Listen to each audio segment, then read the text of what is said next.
मेरे पड़ोसी ने मेरे घर के रेन शेड की शिकायत कर दी कि वह इलीगल कंस्ट्रक्शन है। उसी दिन सिटी मैनेजमेंट वाले मेरे घर आ गए। मैंने न बहस की न कोई रिक्वेस्ट की और वहीं पर साइन करके उसे हटाने की परमिशन दे दी। नीचे मेरा पड़ोसी दोनों हाथ सीने पर बांधे खड़ा था। उसके चेहरे पर साफ घमंड दिख रहा था। उसी रात मैंने वर्कर्स को बुलाया और पूरी रात में रेन शेड को पूरी तरह हटवा दिया। अगले दिन बारिश शुरू हो गई। बारिश का पानी मेरे घर की बाहरी दीवार से तेजी से नीचे बहने लगा। रेन शेड हट जाने की वजह से पानी सीधे नीचे वाले पड़ोसी की बैल्कनी में घुसने लगा। तीसरे दिन सुबह सुबह कम्युनिटी डायरेक्टर लाल आंखों के साथ मेरे दरवाजे पर आए। उनकी आवाज तक बैठ चुकी थी। उन्होंने कहा, प्लीज रेन शेड वापस लगवा दीजिए। नीचे की 5 फैमिलीज ने मिलकर कंप्लेंट की है। उनका कहना है कि उनके घरों में फंगस लगने वाली है। मैं सोयाबीन मिल का पकड़े आराम से बोला, माफ कीजिए, अब इसे वापस नहीं लगा सका। दरवाजे के बाहर वही पड़ोसी खड़ा था जिसने मेरी शिकायत की थी। उसका चेहरा तवे के पीछे जितना काला होता है उससे भी ज्यादा काला पड़ चुका था। जिस दिन सिटी मैनेजमेंट वाले आए थे उस समय मैं बैल्कनी में पौधों को पानी दे रहा था। 2 यूनिफॉर्म पहने हुए कर्मचारी गंभीर चेहरे के साथ फाइल लेकर खड़े थे। उन्होंने पूछा, क्या आप लू चेन हैं? मैंने कहा, हाँ। उन्होंने कहा, हमें कंप्लेंट मिली है कि आपकी बैल्कनी की बाहरी दीवार पर लगा रेन शेड इलीगल कंस्ट्रक्शन की कैटेगरी में आता है और इसे हटाना पड़ेगा। इतना कहकर उसने नीचे की ओर इशारा किया। मैंने उसकी उंगली की दिशा में देखा। नीचे मेरा पड़ोसी झांग वेई दोनों हाथ सीने पर बांधे बिल्डिंग के बाहर बने पत्थर के शेर के पास खड़ा था। उसके चेहरे पर जीत की मुस्कान छिपाए नहीं छिप रही थी। उसके बगल में उसकी पत्नी खड़ी थी जो मेरी ओर उंगली दिखाकर कुछ न कुछ कह रही थी। मैंने नजर वापस सिटी ऑफिसर की तरफ घुमाई और कहा, ठीक है। कर्मचारी कुछ पल के लिए चौंक गया। शायद उसने सोचा भी नहीं था कि मैं इतना आसानी से मान जाऊंगा। उसने जो लंबी एक्सप्लेनेशन और रूल्स समझाने की तैयारी की थी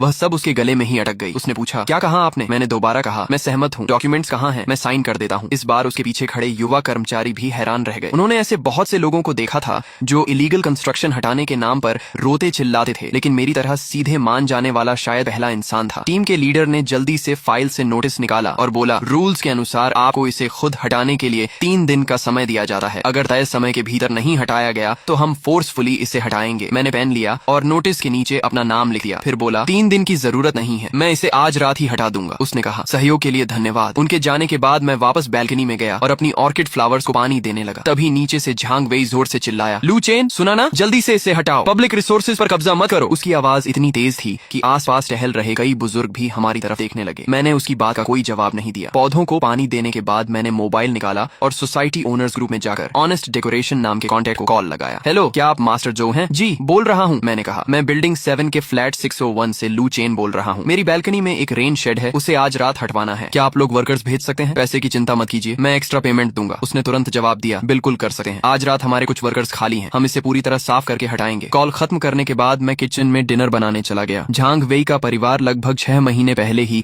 मेरे नीचे वाले फ्लैट में शिफ्ट हुआ था। उनके आने के बाद से इस बिल्डिंग में कभी शांति नहीं रही। कभी उन्हें ऊपर चलने की आवाज से प्रॉब्लम होती, कभी कॉरिडोर में रखे सामान से, तो कभी सोसाइटी की स्ट्रे कैट्स से। उसकी पत्नी ने अपने बैल्कनी को ग्लास फ्लावर हाउस में बदल रखा था। कुछ दिन पहले उसने ओनर्स ग्रुप में कंप्लेंट की थी कि मेरे रेन शेड से टपकने वाला पानी उसके फूलों पर गिरता है। झांग वेई ने तुरंत मुझे टैग करके कहा था कि मैं खुद इसका सोल्यूशन निकालूं। तब मैंने जवाब दिया था कि रेन शेड का काम बारिश रोकना और पानी की दिशा बदलना है, इसलिए बारिश में उससे पानी टपकना एक नॉर्मल फिजिकल फिनोमिनॉन है। शायद ग्रुप में उसकी बेइज्जती हो गई थी, इसलिए उसने उसके बाद कुछ नहीं कहा। मुझे लगा मामला वहीं खत्म हो गया, लेकिन मैंने कभी नहीं सोचा था कि वह सीधे सिटी मैनेजमेंट तक कंप्लेंट पहुंचा देगा। यह रेन शेड मैंने यहाँ शिफ्ट होने के पहले साल में लगवाया था। हमारी बिल्डिंग की डिजाइन में एक कमी थी, बैल्कनी की बाहरी दीवार पर वाटरप्रूफ एज नहीं बनाई गई थी, इसीलिए बारिश का पानी सीधे दीवारों से नीचे बहता था। समय के साथ नीचे वाले फ्लैट्स की सीलिंग और दीवारों में लीकेज और फंगस की प्रॉब्लम हो जाती थी, इसलिए पूरी बिल्डिंग के रेजिडेंट्स ने लगभग एक जैसे ट्रांसपेरेंट रेन शेड्स लगवा लिए थे। इससे न सनलाइट रुकती थी और न ही बिल्डिंग का लुक खराब होता था, बल्कि पानी सही दिशा में बहता था और दीवारें सुरक्षित रहती थीं। पिछले 10 सालों से सब कुछ ठीक चल रहा था जब तक कि झांग वेई यहाँ नहीं आया था। शाम 7 बजे मास्टर जो 2 वर्कर्स के साथ समय पर पहुंच गया। जल्द ही ड्रिल मशीन और कटिंग मशीन की आवाजें गूंजने लगी। शायद झांग वेई ने आवाज सुन ली थी, इसलिए वह खास तौर पर नीचे आकर निगरानी करने लगा। वह पत्थर के शेर के पास खड़ा होकर सिगरेट पी रहा था और देख रहा था कि वर्कर्स एक एक करके रेन शेड के पैनल्स नीचे उतार रहे हैं। उसके चेहरे की मुस्कान हर मिनट और बड़ी होती जा रही थी। रात 10 बजे तक पूरा रेन शेड हट चुका था, यहाँ तक कि दीवार में लगे स्क्रूज भी पूरी तरह निकाल दिए गए थे। मैंने खुशी खुशी पेमेंट की और वर्कर्स को बोनस भी दिया। मास्टर जो हंसते हुए बोला, सर, आपके रेन शेड का मटेरियल बहुत अच्छा था, इसे हटाना सच में अफसोस की बात है। मैंने मुस्कुराकर कहा, क्या करूं, किसी को यह आंखों में चुभ रहा था। वर्कर्स के जाने के बाद मैंने दरवाजा बंद कर दिया। बाहर आसमान में काले बादल छाए हुए थे, जैसे कोई बड़ी बारिश आने वाली हो। अगली सुबह मैं तेज बारिश की आवाज से जाग गया। कर्टन हटाकर देखा तो बड़े बड़े रेन ड्रॉप्स शीशे पर गिरकर पानी की धाराओं में बदल रहे थे। मैं बैल्कनी में गया। रेन शेड हट जाने के बाद अब बारिश के पानी को रोकने या दिशा देने वाला कुछ भी नहीं था। पानी बिना किसी रुकावट के सीधे 6ठी मंजिल की बाहरी दीवार पर जोर जोर से गिर रहा था। फिर वह पानी दीवार के साथ बहते हुए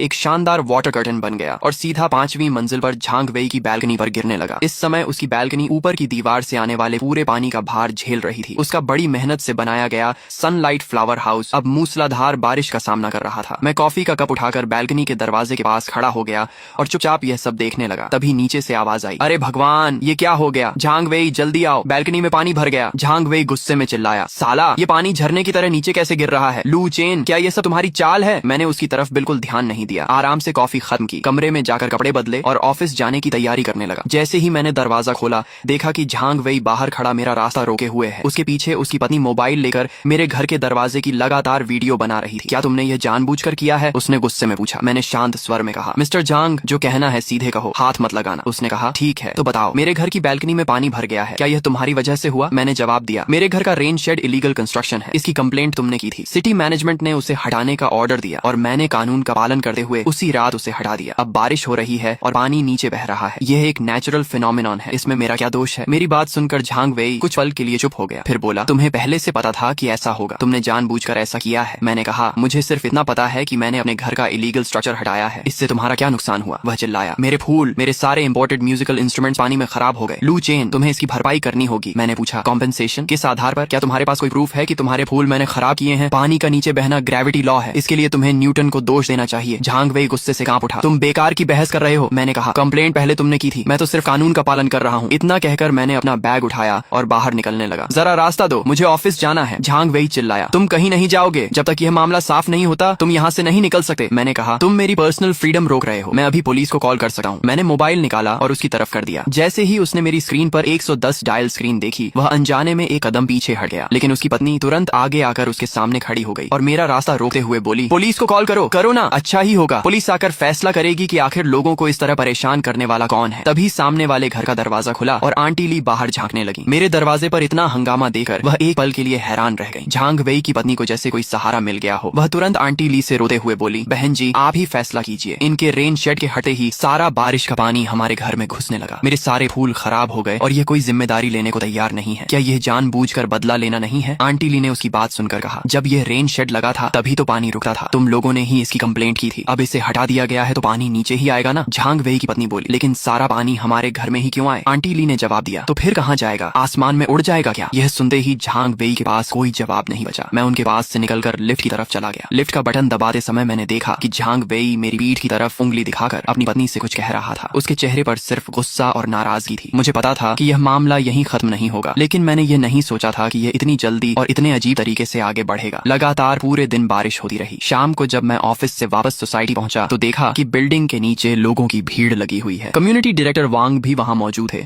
और हाथ में नोटबुक लेकर कुछ लिख रहे थे। झांग वेई और उसकी पत्नी भीड़ के बीच खड़े थे और ऊपर की तरफ उंगली दिखाते हुए कह रहे थे, डायरेक्टर वांग, आपने देखा ना, बारिश का पानी झरने की तरह सीधे हमारे घर में घुस रहा है। सिर्फ हमारा ही नहीं, चौथी मंजिल, तीसरी मंजिल और दूसरी मंजिल वाले भी परेशान हो रहे हैं। डायरेक्टर वांग ने ऊपर देखा और उनकी भौहें सिकुड़ गईं। छठी मंजिल की दीवार से गिरता हुआ पानी एक बड़े वाटर कर्टन की तरह नीचे आ रहा था। पांचवी मंजिल की बैल्कनी से टकराने के बाद पानी चारों तरफ बिखर रहा था। उसका कुछ हिस्सा नीचे की ओर बहता जा रहा था, जबकि कुछ हिस्सा हवा की वजह से इधर उधर उड़कर चौथी और तीसरी मंजिल की खिड़कियों और दीवारों को पूरी तरह भिगो रहा था। नीचे की मंजिलों के कुछ रेजिडेंट्स भी शिकायत करने लगे, आज पूरे दिन हमारी खिड़कियां सूखी ही नहीं, दीवारें पूरी तरह गीली हो गई हैं। अगर यह लंबे समय तक चला तो फंगस लग जाएगी। मुझे आते देख भीड़ अपने आप दो हिस्सों में बढ़ गई और मेरे लिए रास्ता बन गया। झांग वेई ने मुझे देखते ही गुस्से में कहा, लू चेन, देखो तुम्हारी वजह से क्या हो गया। डायरेक्टर वांग ने तुरंत उसे शांत कराया। झांग वेई, पहले शांत हो जाओ। फिर उन्होंने मेरी तरफ देखकर कहा, लू चेन, ये समस्या अब सच में दूसरे पड़ोसियों को भी प्रभावित कर रही है। मैंने कहा, डायरेक्टर वांग, पहली बात, झांग वेई ने मेरे रेन शेड की इलीगल कंस्ट्रक्शन के रूप में कंप्लेंट की थी। सिटी मैनेजमेंट ने कानून के अनुसार कार्रवाई की और मैंने पूरा सहयोग किया। दूसरी बात, बिल्डिंग की डिजाइन ऐसी है कि बारिश का पानी सीधे दीवार से नीचे बहता है। ये डेवलपर की गलती है, मेरी नहीं। तीसरी बात, दूसरे पड़ोसियों को परेशानी हो रही है, इसके लिए मुझे अफसोस है, लेकिन इसकी जिम्मेदारी मेरी नहीं है। मेरी तीनों बातें खत्म होते ही पूरा माहौल शांत हो गया। झांग वेई कुछ कहना चाहता था, लेकिन उसके पास कोई जवाब नहीं था क्योंकि मैंने सिर्फ सच बोला था। डायरेक्टर वांग ने गहरी सांस ली। वह भी जानते थे कि मैं गलत नहीं था। उन्होंने कहा, बात तो सही है, लेकिन आखिर हम सब पड़ोसी हैं, थोड़ा इंसानी रिश्ता भी देखना चाहिए। अब जब समस्या पैदा हो गई है तो हमें मिलकर कोई सोल्यूशन निकालना होगा, है ना? मैंने सिर हिलाकर कहा, हाँ, सोल्यूशन निकलना चाहिए, लेकिन सही तरीका यह है कि जिन रेजिडेंट्स को परेशानी हो रही है वे सब मिलकर डेवलपर और प्रॉपर्टी मैनेजमेंट के खिलाफ शिकायत करें और पूरी बिल्डिंग की आउटर वॉल की वाटरप्रूफ रेनोवेशन करवाएं। यही परमानेंट सोल्यूशन है। जैसे ही मैंने डेवलपर का नाम लिया, अभी तक गुस्से में खड़े कई रेजिडेंट्स अचानक चुप हो गए। सब जानते थे कि डेवलपर और प्रॉपर्टी मैनेजमेंट एक दूसरे पर जिम्मेदारी डालते रहते हैं। एक रेजिडेंट बोला, अगर हम उनके पास गए तो पता नहीं कितने साल लग जाएंगे। दूसरा बोला, हाँ, जब तक वे कुछ करेंगे तब तक हमारे घर पूरी तरह तरह खराब हो जाएंगे। डायरेक्टर वांग ने कहा, लू चेन, ये प्रोसेस बहुत लंबी है। अभी जो समस्या सामने है पहले उसे तो हल करें। क्या तुम फिलहाल रेन शेड वापस नहीं लगवा सकते? मैंने शांत स्वर में कहा। मिस्टर जांग ने खुद मेरे रेन शेड की इलीगल कंस्ट्रक्शन की कंप्लेंट की थी और उसके सबूत के तौर पर सिटी मैनेजमेंट का डिमोलिशन नोटिस अभी भी मौजूद है। मैंने शांत स्वर में कहा, डायरेक्टर वांग, आप कम्युनिटी डायरेक्टर हैं, आप मुझे कानून मानने के लिए कहते हैं, लेकिन क्या अब आप ही मुझे कानून तोड़ने के लिए कह रहे हैं? डायरेक्टर वांग पूरी तरह चुप हो गए। बात भी सही थी। अभी कुछ दिन पहले ही रेन शेड को इलीगल कंस्ट्रक्शन बताकर हटाया गया था और अब उसे वापस लगाने को कहा जा रहा था। यह कैसी बात हुई? झांग वेई का चेहरा कभी लाल हो रहा था तो कभी सफेद। उसका हाल देखने लायक था। उसने खुद ही अपने लिए रास्ता बंद कर लिया था। मैंने आगे कहा, या फिर आप लोग सिटी मैनेजमेंट के पास जाइए और उनसे ऑफिशियल डॉक्यूमेंट लेकर आइए कि यह रेन शेड इलीगल कंस्ट्रक्शन नहीं है और इसे लगाने की अनुमति है। जैसे ही मुझे ऑफिशियल अप्रूवल मिल जाएगा मैं बिना एक शब्द कहे तुरंत इसे वापस लगवा दूंगा। लेकिन सब जानते थे कि सिटी मैनेजमेंट से अपना ही फैसला बदलवाना डेवलपर के पास जाने से भी ज्यादा मुश्किल था। मैं उन सब की खामोशी देखकर और कुछ नहीं बोला और सीधे बिल्डिंग के अंदर चला गया। पीछे से झांग वेई की गुस्से से भरी चीखें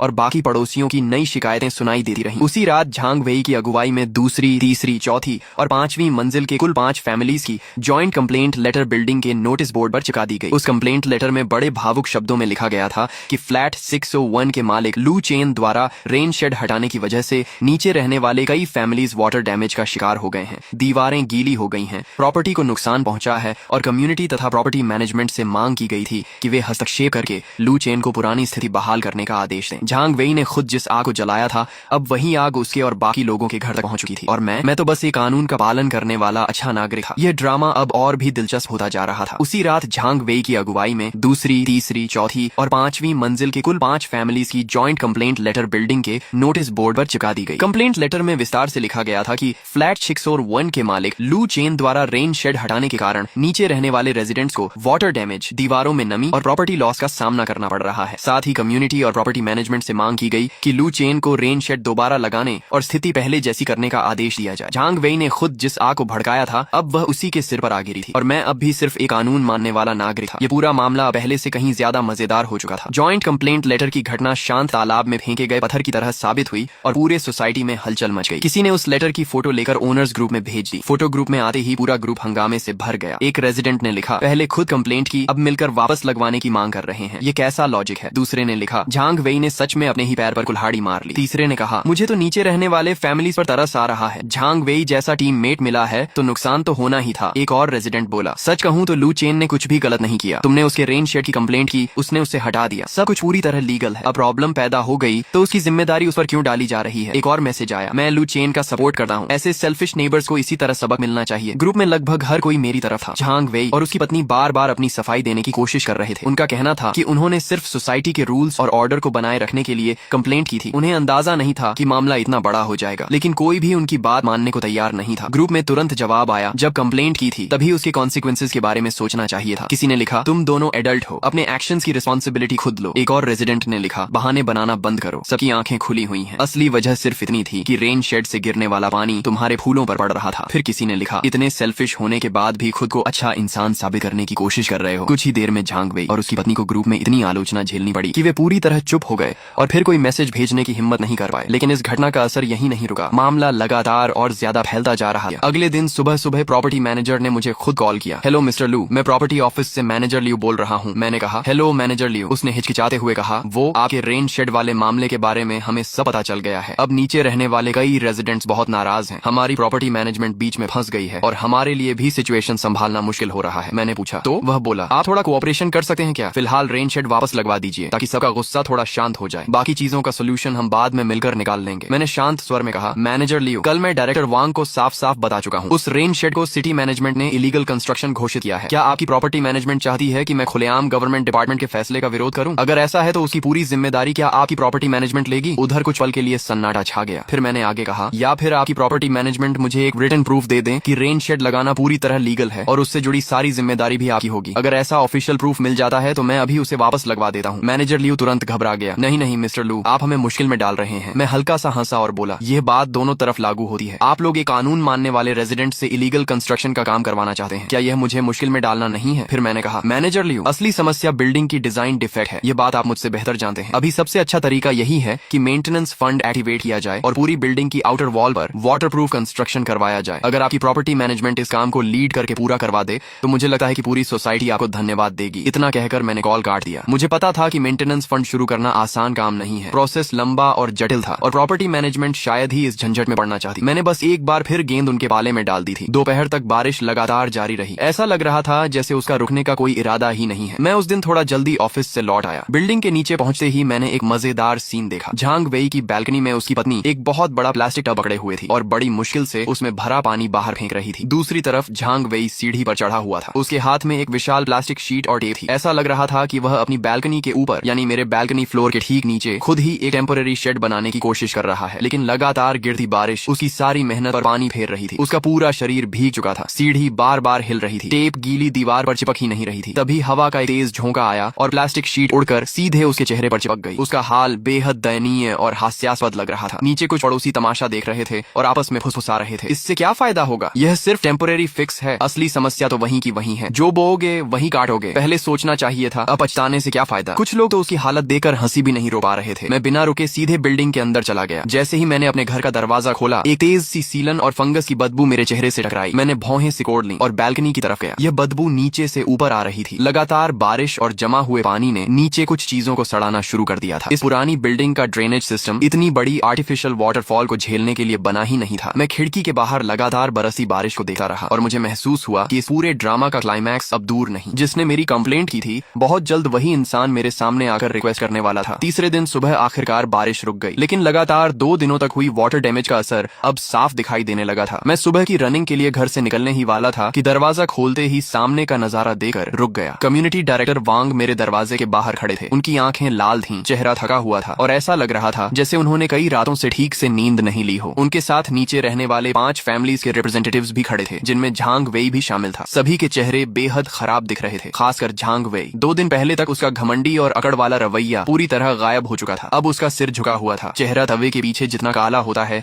उससे भी ज्यादा काला पड़ चुका था और उसकी नजरें बार बार इधर उधर घूम रही थीं। वह मेरी आंखों में देखने की हिम्मत तक नहीं कर पा रहा था। मैंने हैरानी से पूछा, डायरेक्टर वांग, आप लोग यहाँ? मुझे देखते ही डायरेक्टर वांग ऐसे लगे जैसे किसी डूबते हुए आदमी को सहारा मिल गया हो। उनकी आवाज बैठ चुकी थी और बोलते समय ऐसा लग रहा था जैसे रो पड़ेंगे। उन्होंने कहा, लू चेन, प्लीज इस बार हमारी मदद कर दो, बहुत बड़ी प्रॉब्लम हो गई है। मैंने पूछा, क्या हुआ? उन्होंने तुरंत कहा, 5वीं मंजिल पर रहने वाले शाओतांग के घर की बैल्कनी की सीलिंग में बड़े पैमाने पर फंगस लग गई है। दीवारों की प्लास्टर लेयर तक झड़ने लगी है। उसके घर की वुडन फ्लोरिंग पूरी तरह पानी सोकर टेढ़ी मेढ़ी हो गई है। चौथी और तीसरी मंजिल की बैल्कनी में भी लीकेज शुरू हो गई है। दीवारों पर और भी ज्यादा गंभीर बात यह थी कि पानी दीवार की दरारों से होते हुए बेडरूम तक पहुंच गया था। नए खरीदे गए मैट्रेस पूरी तरह खराब हो चुके थे। डायरेक्टर वांग जितना बोल रहे थे, उतना ही ज्यादा एक्साइटेड होते जा रहे थे। उन्होंने अपने पीछे खड़े लोगों की तरफ इशारा करते हुए कहा, इन लोगों ने पूरी रात कम्युनिटी ऑफिस में हंगामा किया। मैं पूरी रात सो भी नहीं पाया। उनकी बात सुनकर मेरे मन में जरा भी हलचल नहीं हुई, बल्कि मुझे थोड़ा हंसने का मन हुआ। मेरी नजर डायरेक्टर वांग को पार करते हुए सीधे झांग वेई पर जाकर रुकी। उसने मेरी नजर महसूस की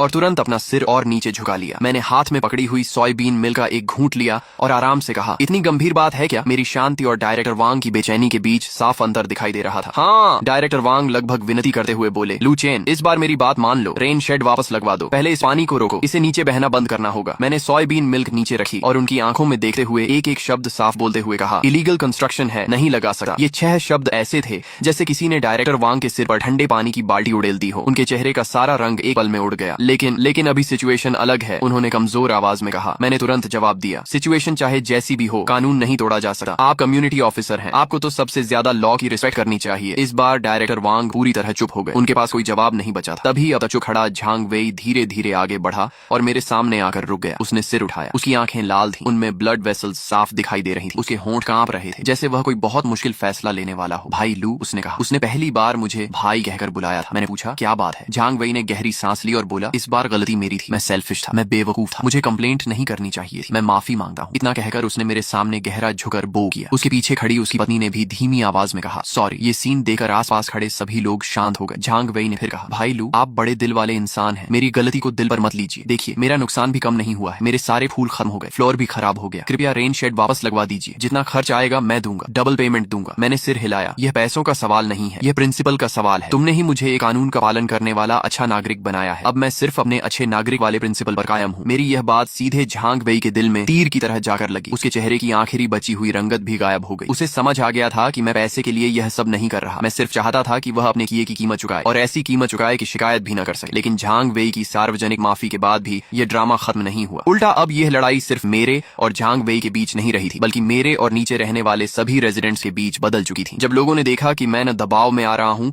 और न रिक्वेस्ट में, तो डायरेक्टर वांग और ज्यादा परेशान हो गए। पीछे खड़े कुछ रेजिडेंट्स भी खुद को रोक नहीं पाए। एक रेजिडेंट बोला, मिस्टर लू, बात ऐसे नहीं होती। अब नुकसान सिर्फ 5वीं मंजिल वाले को नहीं हुआ है, हम सबको नुकसान हो रहा है। सिर्फ इसलिए कि आपका 5वीं मंजिल वाले से झगड़ा है, आप हम सबको भी परेशान नहीं कर सकते। दूसरा बोला, हाँ, हमने तो आपका कुछ बिगाड़ा भी नहीं। मैंने शांत स्वर में जवाब दिया। जब झांग वेई ओनर्स ग्रुप में चिल्ला कर मेरी कंप्लेंट करने की बात कर रहा था, तब तुम में से कोई भी मेरे लिए एक शब्द बोलने नहीं आया था। अब जब आग खुद के घर तक पहुंच गई है, तब दर्द महसूस हो रहा है। मैं आगे बोला, हम सब एक ही बिल्डिंग में रहते हैं, हर कोई जानता है कि वह रेन शेड किस काम के लिए लगाया गया था। तुम लोगों को सच्चाई पहले से पता थी। अब जब तमाशा तुम्हारे अपने घर तक पहुंच गया है, तो कैसा लग रहा है? माहौल अचानक बहुत असहज हो गया। डायरेक्टर वांग ने जल्दी से बीच बचाव करने की कोशिश की। लू चेन, गुस्सा मत करो, सब लोग परेशान हैं। देखो, ऐसा करते हैं, कम्युनिटी ऑफिस इस मामले की जिम्मेदारी लेता है। तुम पहले रेन शेड वापस लगवा दो। अगर सिटी मैनेजमेंट पूछेगा तो हम कह देंगे कि ये इमरजेंसी मेजर था, उसकी एक्सप्लेनेशन हम देंगे। अब तो मान जाओ। ये सुनकर मुझे महसूस हुआ कि उन्होंने मुझे पीछे हटने का एक रास्ता दिया है, लेकिन मैं पीछे क्यों हटा? ड्रामा अभी आधा ही हुआ था। मैंने मुस्कुराकर कहा, डायरेक्टर वांग, आपकी भावना की मैं रिस्पेक्ट करता हूँ, लेकिन डिमोलिशन नोटिस अभी भी मौजूद है। सिटी मैनेजमेंट के रिकॉर्ड्स में भी इसकी एंट्री होगी। अगर आपकी कम्युनिटी ऑफिस एक्सप्लेनेशन देने जाएगी तो किस आधार पर देगी? ये कहकर कि अचानक बारिश ज्यादा हो गई थी। अगर सिटी मैनेजमेंट वेरिफिकेशन के लिए मुझे कॉल कर दे तो मैं क्या कहूंगा? यह कि मैंने खुद रेन शेड लगाया, या यह कि कम्युनिटी ऑफिस ने मुझे मजबूर किया? अगर सिटी मैनेजमेंट इसे दोबारा इलीगल कंस्ट्रक्शन मानकर फाइन लगा दे तो वह फाइन कौन देगा, मैं या कम्युनिटी ऑफिस? मेरे लगातार पूछे गए इन सवालों ने डायरेक्टर वांग को फिर से चुप कर दिया। वह जानते थे कि इस मामले का कोई आसान सोल्यूशन नहीं था। कम्युनिटी ऑफिस के पास न लॉ एनफोर्समेंट पावर थी और न ही किसी दूसरे गवर्नमेंट डिपार्टमेंट के फैसले को बदलने का अधिकार। तभी तीसरी मंजिल वाली आंटी अचानक फट पड़ी। उन्होंने उंगली दिखाकर कहा, यह भी नहीं चलेगा, वह भी नहीं चलेगा। आखिर तुम चाहते क्या हो? क्या तुम सच में चाहते हो कि हम सबके घर फंगस से भर जाएं? फिर गुस्से में बोली, तुम बहुत बुरे इंसान हो। मैंने ठंडे स्वर में कहा, अपनी भाषा का ध्यान रखिए। शुरू से लेकर अब तक मैंने कोई गलती नहीं की। मैंने रूल्स फॉलो किए और इलीगल कंस्ट्रक्शन हटाया। अब बिल्डिंग डिजाइन डिफेक्ट की वजह से आपको नुकसान हो रहा है और आप उसकी सारी जिम्मेदारी एक कानून मानने वाले नागरिक पर डालना चाहते हैं। बताइए, गलत कौन है? मेरी बात सुनकर वह आंटी एक कदम पीछे हट गईं। उनके पास जवाब नहीं था, लेकिन वह फिर भी बड़बड़ाती रहीं। तभी दूसरी मंजिल के एक रेजिडेंट ने चश्मा ठीक करते हुए कहा, मिस्टर लू, हम लॉजिक की बात करते हैं। अगर हम डेवलपर के खिलाफ लीगल प्रोसेस शुरू करते हैं तो बहुत समय लगेगा। आपको रेन शेड वापस लगाने में कंसर्न है, तो क्या कोई तीसरा रास्ता नहीं है? मैंने उसे देखा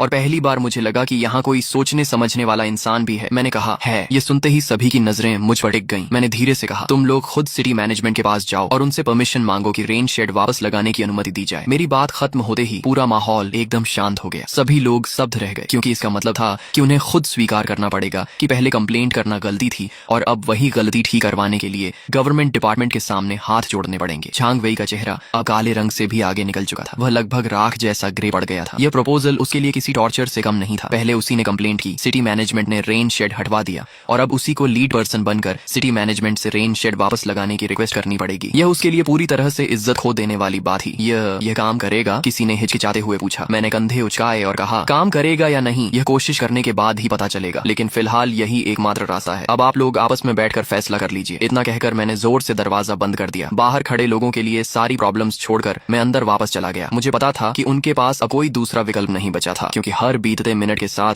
उनका नुकसान और बढ़ता जा रहा था। दिन सुबह डायरेक्टर वांग एक नई तैयार की गई सिचुएशन रिपोर्ट और टेम्पोरेरी रेस्टोरेशन एप्लीकेशन लेकर फिर मेरे घर आ पहुंचे। एप्लीकेशन में बिल्डिंग डिजाइन डिफेक्ट, बारिश का पानी अंदर घुसने की समस्या और नीचे रहने वाली 5 फैमिलीज के नुकसान का पूरा विवरण लिखा हुआ था। शब्दों में सच्ची विनती झलक रही थी। साथ ही हर फैमिली की बैल्कनी की खराब हालत वाली फोटोज भी अटैच थी। सबसे नीचे 5 हाउस ओनर्स के साइन और लाल रंग के फिंगरप्रिंट्स लगे हुए थे। उनमें सबसे ऊपर झांग वेई का नाम साफ दिखाई दे रहा था। डायरेक्टर वांग ने उम्मीद भरी नजर से मुझे देखते हुए कहा, लू चेन, जरा देखो, अब ये ठीक है ना? मैंने एप्लीकेशन ली और ध्यान से पढ़ी। सच कहूं तो इसे काफी अच्छी तरह लिखा गया था। पूरे डॉक्यूमेंट में उन्होंने खुद को बिल्डिंग डिजाइन डिफेक्ट का विक्टिम बताया था और रेन शेड लगाने को एकमात्र इमरजेंसी सेल्फ रेस्क्यू मेजर घोषित किया था। पूरा पढ़ने के बाद मैंने सिर हिलाया और कहा, ठीक है, लेकिन यह एप्लीकेशन आप लोगों को और खास तौर पर मिस्टर झांग वेई को खुद सिटी मैनेजमेंट डिपार्टमेंट में जाकर जमा करनी होगी। डायरेक्टर वांग कुछ पल के लिए चुप रह गए। मैंने आगे कहा, जिसने गांठ बांधी है वही उसे खोलेगा। कंप्लेंट किसने की थी? झांग वेई ने, इसलिए एप्लीकेशन भी वही देगा। तभी आपकी सिंसियरिटी दिखाई देगी और सिटी मैनेजमेंट वालों को भी पूरी घटना शुरू से अंत तक समझ में आएगी। फिर मैंने साफ कहा, अगर आप लोग खुद जाकर ये एप्लीकेशन नहीं देंगे तो इसका कोई मतलब नहीं है। डायरेक्टर वांग ने गहरी सांस ली और कहा, ठीक है, हम जाएंगे, अभी चलते हैं। झांग वेई, तुम्हें भी चलना होगा। झांग वेई ने सिर झुका लिया। वह बिल्कुल ऐसे लग रहा था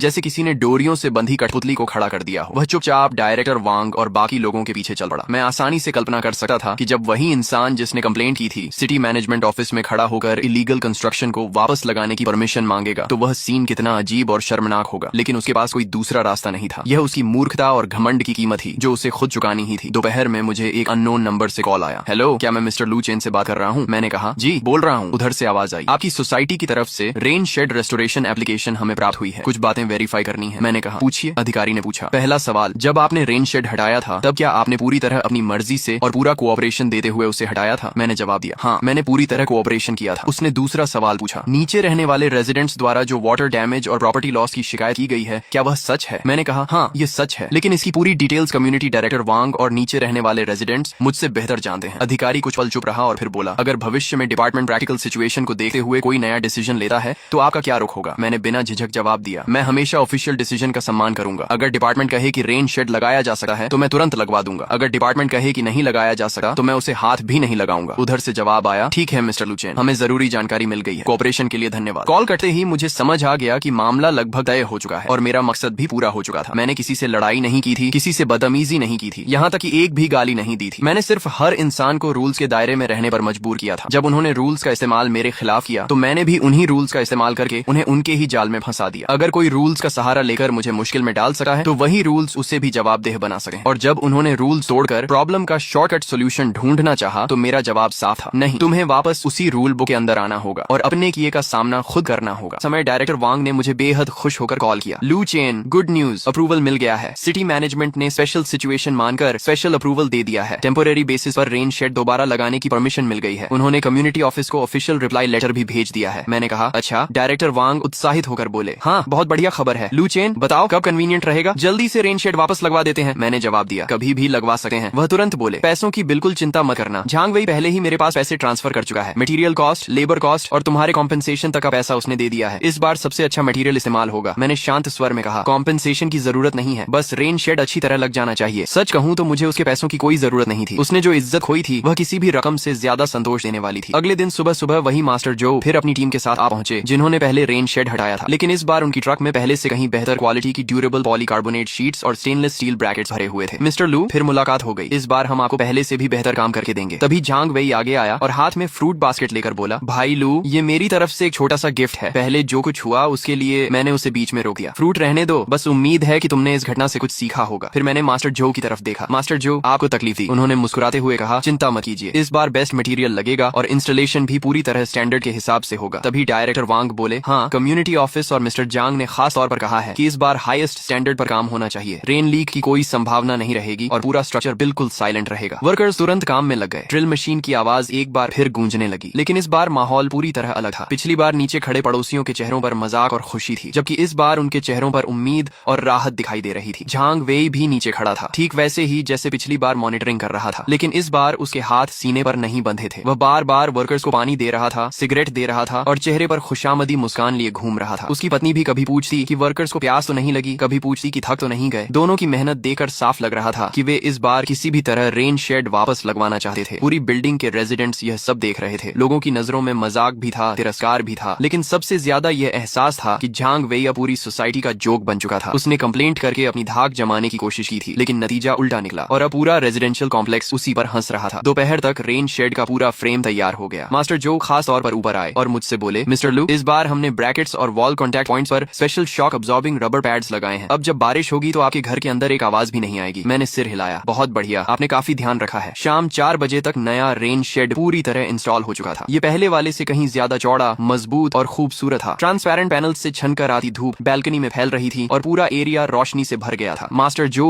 और उनकी टीम ने कंस्ट्रक्शन वेस्ट का एक एक टुकड़ा साफ कर दिया। उसके बाद डायरेक्टर वांग और जांग वेई ऊपर आकर फाइनल इंस्पेक्शन करने लगे। डायरेक्टर वांग ने चारों तरफ देखकर कहा, शानदार, सच में बहुत शानदार। जांग वेई ने सावधानी से पूछा, भाई लू, अब आप संतुष्ट हैं? मैंने बैल्कनी की तरफ नजर डाली और कहा, हाँ ठीक है। वह कुछ झिझका, फिर बोला, तो पहले जो नुकसान हुआ था, मैंने सीधे जवाब दिया, वह तुम्हारे और डेवलपर के बीच का मामला है, उसका मुझसे कोई संबंध नहीं है। झांग वेई का चेहरा एक पल के लिए जम गया, लेकिन उसने तुरंत सिर हिलाया। हाँ हाँ, आप सही कह रहे हैं। अब उसमें एक शब्द भी बहस करने हिम्मत नहीं बची थी। एक रेन शेड से शुरू हुई यह पूरी जंग आखिरकार यहीं आकर खत्म हुई और मैं जीता था। साफ सुथरे तरीके से जीता था, लॉजिक और रूल्स के साथ जीता था। मैंने किसी को भी मेरे खिलाफ एक भी बहाना पकड़ने का मौका नहीं दिया। मैंने बस उन्हें यह सिखाया कि रिस्पेक्ट क्या होती है और रूल्स का मतलब क्या होता है। सभी लोगों के जाने के बाद मैं नए रेन शेड के नीचे खड़ा होकर नीचे झांग वेई की बैल्कनी की बर्बाद हालत को देख रहा था। मैं जानता था, मुझे पता था कि आज के बाद मेरे आसपास काफी शांति रहने वाली है। रेन शेड दोबारा लगने के तीसरे दिन प्रॉपर्टी मैनेजर लियू ने मुझे फिर कॉल किया। इस बार उसकी आवाज पहले से भी ज्यादा विनम्र थी, यहाँ तक कि उसमें थोड़ी खुशामद भी झलक रही थी। मिस्टर लू, क्या आप घर पर हैं। बिल्डिंग रिपेयर प्रोजेक्ट के बारे में एक नई प्रोग्रेस हुई है। मैंने कहा ठीक है बताइए। वह उत्साह से बोला, आपने जो सजेशन दिया था वह बिल्कुल सही था। प्रॉब्लम की जड़ सचमुच बिल्डिंग डिजाइन में ही थी। कम्युनिटी ऑफिस और प्रॉपर्टी मैनेजमेंट की जॉइंट मीटिंग के बाद और अधिकांश रेजिडेंट्स की राय लेने के बाद हमने officially major repair fund activate करने का फैसला किया है। बिल्डिंग नंबर 7 की पूरी आउटर वॉल पर कॉम्प्रिहेंसिव वाटर प्रूफिंग और ड्रेनेज सिस्टम रेनोवेशन किया जाएगा। ये खबर सच में मेरी उम्मीद से बाहर थी। मुझे लगा था कि प्रॉपर्टी मैनेजमेंट हमेशा की तरह जिम्मेदारी डालती रहेगी, लेकिन उन्होंने इतनी जल्दी फैसला कर लिया। मैंने कहा इतनी जल्दी? मैनेजर लियू हंस पड़ा। जल्दी कहाँ हुई? इस बार आपके रेन शेड वाले मामले का इम्पैक्ट बहुत बड़ा हो गया। अब सिर्फ आपकी बिल्डिंग के रेजिडेंट्स ही नहीं, दूसरी बिल्डिंग्स के रेजिडेंट्स भी चिंता करने लगे हैं। सब लोग हमसे हिडन रिस्क चेक करने की मांग कर रहे हैं। हम पर भी बहुत प्रेशर है। इसीलिए हमने सोचा कि प्रॉब्लम्स एक एक करके सामने आने का इंतजार करने से बेहतर है कि सब कुछ एक साथ सॉल्व कर दिया जाए। मैंने पूछा तो मुझे क्या करना होगा? उसने कहा प्रोसीजर के मुताबिक मेजर रिपेयर फंड शुरू करने के लिए 2/3 से ज्यादा ओनर्स के साइन चाहिए। कल नीचे सिग्नेचर कैंपेन होगा। उम्मीद है आप भी आकर सपोर्ट करेंगे। मैंने बिना सोचे कहा कोई प्रॉब्लम नहीं, आखिर ये सिर्फ मेरे लिए नहीं पूरी बिल्डिंग के लिए अच्छी बात ही। अगले दिन जब मैं साइन करने नीचे गया तो नोटिस बोर्ड के सामने लोगों की भीड़ लगी हुई थी। सिर्फ हमारी बिल्डिंग के लोग ही नहीं, दूसरी बिल्डिंग्स के रेजिडेंट्स भी खबर सुनकर आ गए थे। प्रॉपर्टी मैनेजमेंट और कम्युनिटी ऑफिस के स्टाफ फॉर्म्स बांट रहे थे और प्रोजेक्ट की डिटेल्स समझा रहे थे। मैंने झांग वेई और उसकी पत्नी को देखा। दोनों सबसे पहले साइन करने वालों में थे। मुझे देखते ही झांग वेई भीड़ से निकलकर मेरे पास आया। भाई लू आप भी आ गए। उसका रवैया अब डर से बदलकर लगभग सम्मान और खुशामद में बदल चुका था। मैंने फॉर्म पर अपना नाम साइन कर दिया। आसपास खड़े रेजिडेंट्स मुझे देखकर मुस्कुरा रहे थे। कई लोगों ने सिर हिलाकर ग्रीटिंग की। उनकी आंखों में रिस्पेक्ट और अप्रिसिएशन साफ दिखाई दे रही थी। आंटी ली ने मेरा हाथ पकड़कर कहा, लू चेन इस बार तुमने सच में बहुत अच्छा काम किया है। हम सबको तुम्हारा धन्यवाद करना चाहिए। दूसरे रेजिडेंट्स भी बोल उठे, बिल्कुल सही। अगर तुम अपनी बात पर अड़े नहीं रहते तो प्रॉपर्टी मैनेजमेंट इतनी आसानी से एक्शन नहीं लेती। हाँ, अब अगर कोई बेवजह प्रॉब्लम खड़ी करेगा तो हम सबसे पहले उसका विरोध करेंगे। मैं यह सब सुनकर हंस भी रहा था और थोड़ा असहज भी महसूस कर रहा था। मैंने तो सिर्फ अपने राइट्स की रक्षा की थी, लेकिन जाने अनजाने में पूरी बिल्डिंग के रेजिडेंट्स की नजर में हीरो बन गया था। रेनोवेशन प्रोजेक्ट बहुत तेजी से आगे बढ़ा। 1 महीने बाद पूरी बिल्डिंग का रूप ही बदल गया। डेवलपर द्वारा भेजी गई कंस्ट्रक्शन टीम ने सिर्फ आउटर वॉल वाटर प्रूफिंग नहीं की, बल्कि हर बैल्कनी के नीचे unified built in drainage channels भी इंस्टॉल किए। अब रेन वाटर बिना किसी बाहर निकले हुए रेन शेड के सीधे ड्रेनेज पाइप में पहुंच जाता था। पहले जैसा वाटरफॉल सीन दोबारा कभी नहीं बन सकता था। प्रॉब्लम को जड़ से खत्म कर दिया गया था। मेरा टेम्पोररी रेन शेड भी अब अपना काम पूरा कर चुका था। जिस दिन उसे हटाया जाना था उस दिन डायरेक्टर वांग और मैनेजर लियू दोनों खुद आए। इस बार रेन शेड हटाने का प्रपोजल उन्हीं की तरफ से था, क्योंकि अब उसकी कोई जरूरत नहीं बची थी। झांग वेई भी वहां मौजूद था। वह उस रेन शेड को देख रहा था जिसे वापस लगाने के लिए उसने डबल कॉस्ट तक दी थी, लेकिन उसके चेहरे पर कोई अफसोस नहीं था। उल्टा उसके चेहरे पर राहत दिखाई दे रही थी। वह मेरे पास आया और गंभीर स्वर में बोला, भाई लू थैंक यू। प्रोसेस भले ही मेरे लिए बहुत शर्मनाक था, लेकिन आपने मुझे और बाकी सबको यह सिखा दिया कि प्रॉब्लम सॉल्व करने का सही तरीका क्या होता है। सच में थैंक यू। इतना कहकर उसने एक बार फिर झुकर बो किया, लेकिन इस बार उसकी आंखों में अपमान नहीं था, सिर्फ सच्चाई और ईमानदारी थी। मैंने उसे देखा और आखिरकार सिर हिला दिया। शायद किसी इंसान को बदलने के लिए कभी कभी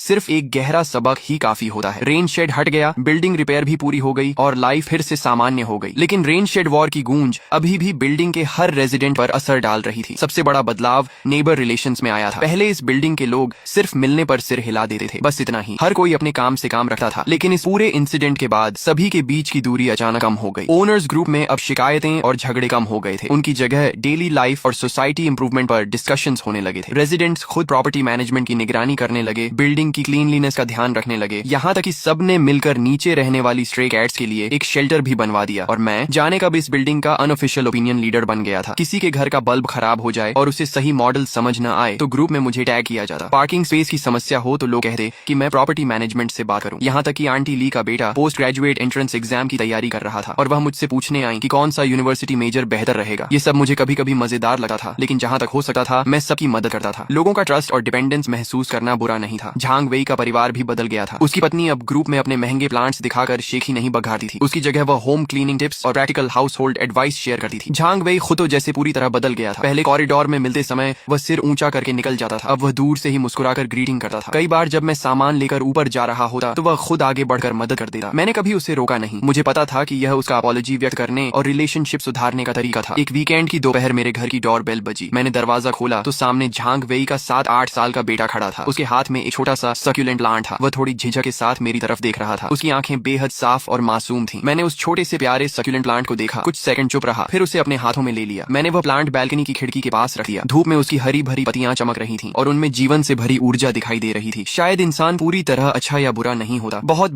बार इंसान बुरा नहीं होता, बल्कि उसकी आंखों पर मूर्खता, घमंड और स्वार्थ का पर्दा पड़ जाता है। जब ये चीजें किसी जोरदार झटके से टूटती हैं, तब उनके पीछे छिपा हुआ एक ऐसा दिल सामने आ सकता है जो ग्रेटिट्यूड समझता हो और अपनी गलतियां सुधारना जानता जानता हो, लेकिन जाहिर है हर कोई इस तरह की हार्मनी देकर खुश नहीं होता। बाद में सिटी मैनेजमेंट डिपार्टमेंट ने हमारी सोसाइटी की सभी बिल्डिंग्स में इलीगल कंस्ट्रक्शन इंस्पेक्शन शुरू कर दी। दूसरी बिल्डिंग्स में भी कई अलग अलग डिजाइन और साइज वाले रेन शेड लगे हुए थे। उनमें से काफी लोगों को रेक्टिफिकेशन नोटिस मिल गया। कुछ ही दिनों में पूरी सोसाइटी में शिकायतों की बाढ़ आ गई। ओनर्स ग्रुप में किसी ने मैसेज लिखा, सब उस बिल्डिंग नंबर 7 वाले लू चेन की वजह से हुआ है। बेवजह मामला बढ़ाया। अब सिटी मैनेजमेंट को बुला लिया। उसकी वजह से अब हमें भी अपने रेन शेड हटाने पड़ेंगे। लेकिन यह मैसेज आते ही लोग उस पर टूट पड़े। एक रेजिडेंट ने तुरंत जवाब दिया, तुम्हें लॉजिक नाम की चीज पता भी है? शुरू से आखिर तक विक्टिम लू चेन था। कंप्लेंट उसी के खिलाफ हुई थी। दूसरे ने लिखा, बिल्कुल, अगर लू चेन अपनी बात पर अड़ा नहीं रहता तो क्या आज हमें इतनी अच्छी बिल्डिंग मिलती? क्या प्रॉपर्टी मैनेजमेंट इतनी जल्दी एक्शन लेती? तीसरे ने लिखा, इतने एहसान के बाद भी शिकायत कर रहे हो, ये तो सीधी सीधी इनग्रेटिट्यूड है। फिर किसी ने ताना मारा, इतनी ही हिम्मत है तो तुम भी किसी की कंप्लेंट करके देख लो, फिर पता चल जाएगा आखिर में नुकसान किसका होता है। एक और रेजिडेंट ने लिखा, खुद कुछ नहीं किया और अब खड़े होकर बातें बना रहे हो। कुछ ही मिनटों में वह शिकायत करने वाला रेजिडेंट पूरे ग्रुप के निशाने पर आ गया। उसे इतनी आलोचना झेलनी पड़ी